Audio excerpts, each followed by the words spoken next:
السلام علیکم ورحمۃ اللہ وبرکاتہ۔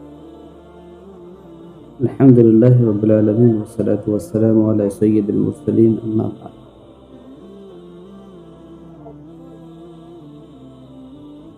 امید ہے کہ آپ لوگ خیر و عافیت سے ہوں، کہ اللہ تعالیٰ آپ لوگوں کو مزید خوش رکھے، نیک عمل کرنے کی توفیق فرمائے۔ اللہ تبارک و تعالیٰ قرآن کریم اور فرقان حمید میں ارشاد فرماتا ہے: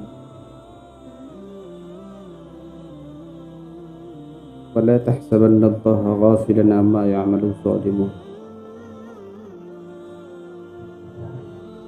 میرے بھائیو اور دوستو، آج جو ہم کر رہے ہیں اور جو ہمارے افعال ہیں، میرے بھائیو اور دوستو، اس سے اللہ تبارک و تعالیٰ غافل نہیں ہے۔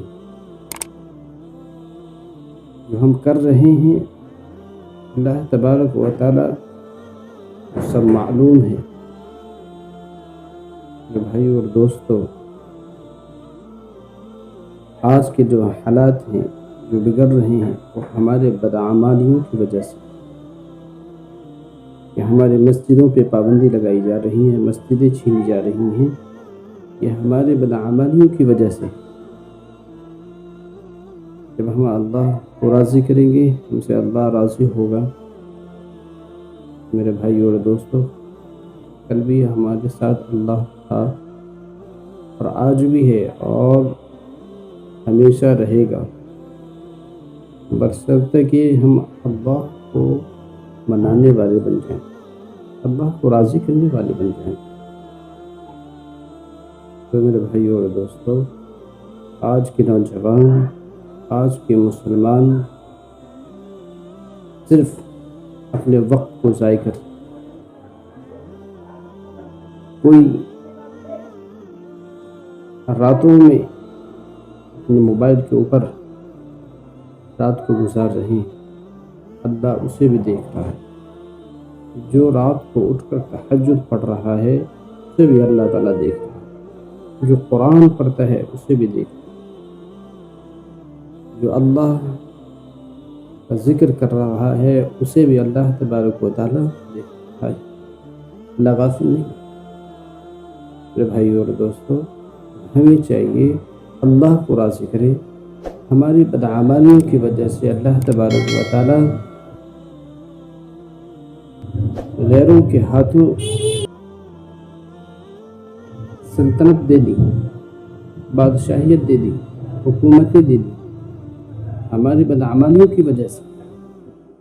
اگر ہمارے اعمال صحیح ہو جائیں، ہمارے کردار صحیح ہو جائیں، ہمارے اخلاق صحیح ہو جائیں، میرے بھائیو اور دوستو، ہمارے ساتھ اللہ ہمیشہ سے ہے اور ہمیشہ رہے۔ تو میرے بھائیو اور دوستو، ہم اسی وجہ سے اور آپ لوگوں سے بس یہی کہیں گے،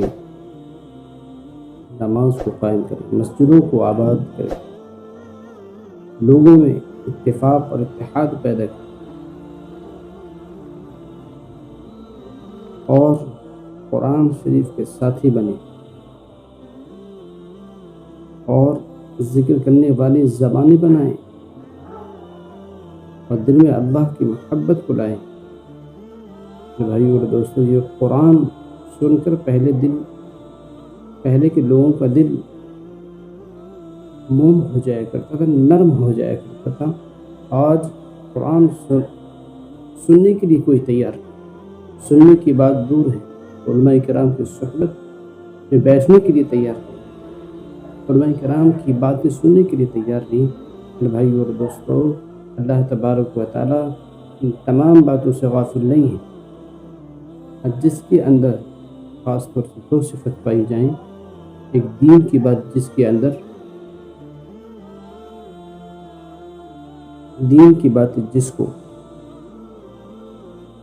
سننے میں دل نہ لگتا ہو، اور اللہ والوں کی مجلس میں بیٹھنے کی خواہش نہ ہوتی ہو۔ میرے بھائی اور دوستو، اپنے ایمان کو اس آدمی مضبوط بنائے، مضبوط کرے۔ امید ہے کہ اس کا ایمان کمزور ہو گیا، جس کو دین کی بات اچھی نہ لگی، علماء کرام کی صحبت اسے اچھی نہ لگی۔ میرے بھائی اور دوستو، ہم سب کو چاہیے کہ اللہ کو راضی کریں، اللہ کی محبت میں زندگی گزاریں، اللہ اس کے رسول کی سنت پر عمل کر کے زندگی گزاریں۔ انشاءاللہ ہم لوگ کامیاب ہوں گے، ہمیشہ انشاءاللہ امید ہے اللہ کے ذات سے۔ اللہ تبارک و تعالی ہم سب کی مدد فرمائے گا۔ اللہ تبارک و تعالی ان تمام باتوں پر ہم سب کو عمل کرنے کی توفیق عطا فرمائے۔ آمین۔